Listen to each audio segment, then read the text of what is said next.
Hi there, hope you are doing great. Today is the 27th day of learning English words. The word is detrimental. It's an adjective. It has four syllables. Detrimental. Detrimental. It means harmful or damaging. The synonym of the word is harmful, damaging, and the antonym of the word is beneficial, essential. Let's give some example. Smoking is detrimental to health. Too much use chemical is detrimental for food, also children.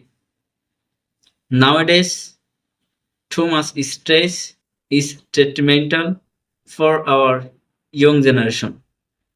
Iran and Israel war is creating a detrimental impact on the world.